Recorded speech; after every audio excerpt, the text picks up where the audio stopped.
नारायण नारायण।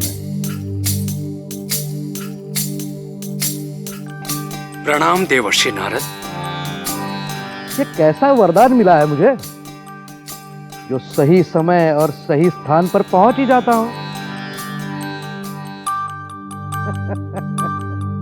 महादेव प्रणाम।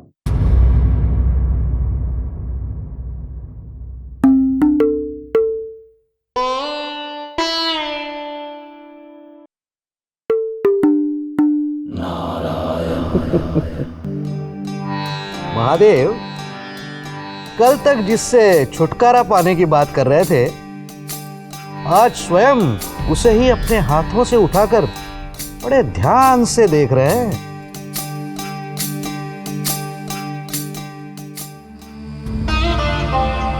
ये अपने आप बहते हुए चला आया था। अपने आप? अपने आप? क्या पता जिसने इस कमल पुष्प को आपके नाम से सजाया है वो देवी, क्या पता किसी दिन अपने आप यहां चली आए।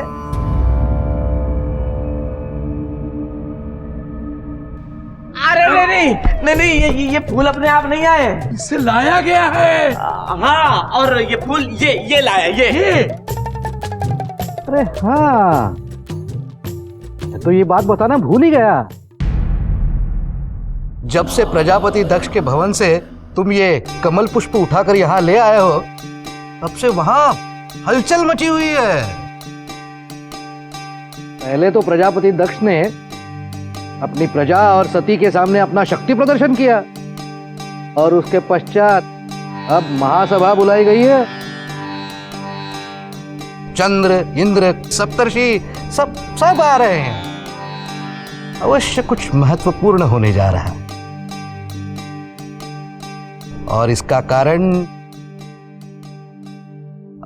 कारण तुम हो नंदी। प्रजापति दक्ष जो महादेव का नाम तक नहीं सुनना चाहते, तुम उनके भवन में पहुंचे, सती से मिले, उनसे बात की, और उनसे महादेव का नाम लिखे कमल पुष्प लेकर यहां पहुंचे। क्रोधित तो होना ही था उन्हें। क्रोधित? अब देखना महासभा का परिणाम क्या निकलता है। से तो संबंध पहले ही अच्छे नहीं थे, और तुमने आग लगा दी।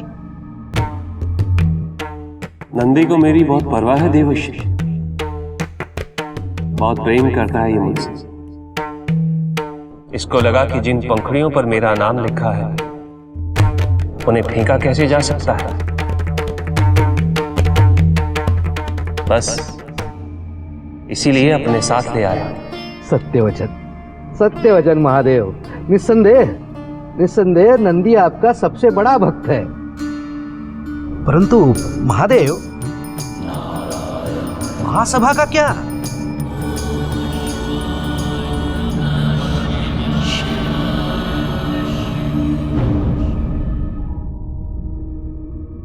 कुछ तो हुआ है स्वामी, वरना आज ऐसा शक्ति प्रदर्शन सारे नगरवासियों के सामने, सती के सामने,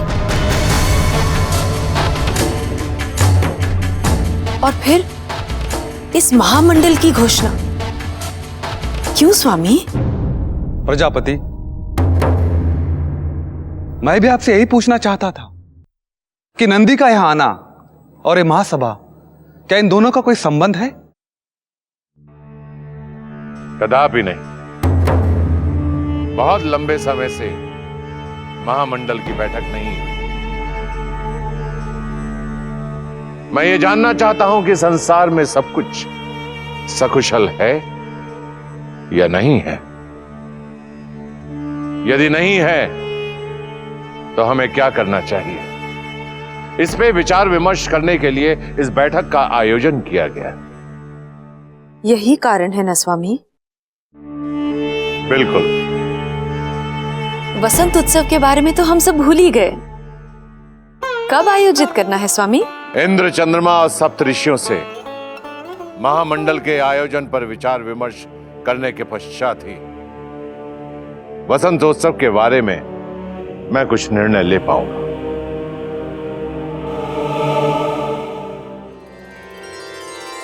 पिताजी, इस बार महामंडल की बैठक का सारा प्रबंध मैं करूं? किसी भी समारोह का आयोजन तुम्हारे बिना संभव हो ही नहीं सकता। अवश्य कर, अपनी बहनों के साथ मिलकर करो।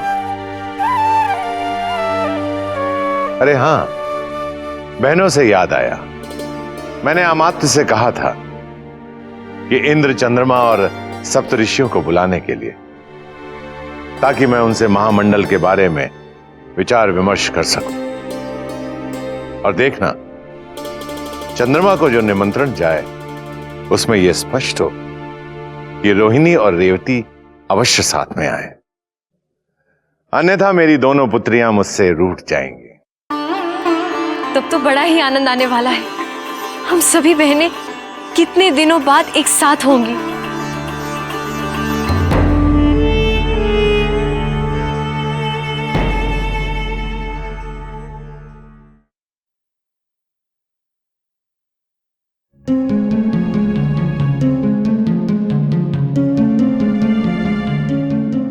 दक्ष की महासभा?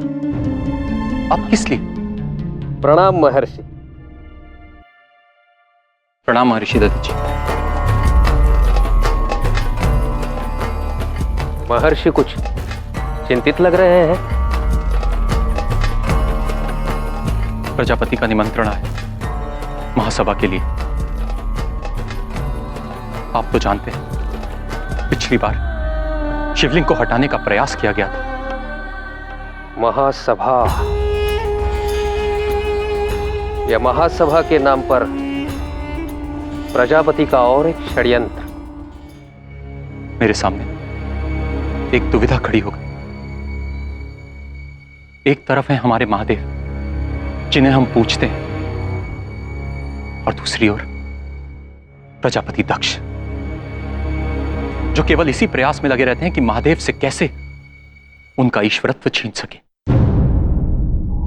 यदि उनकी दो पुत्रियों का विवाह मेरे पुत्र चंद्र के साथ नहीं हुआ होता, तो मैं पिछली बार भी उनका निमंत्रण स्वीकार नहीं करता।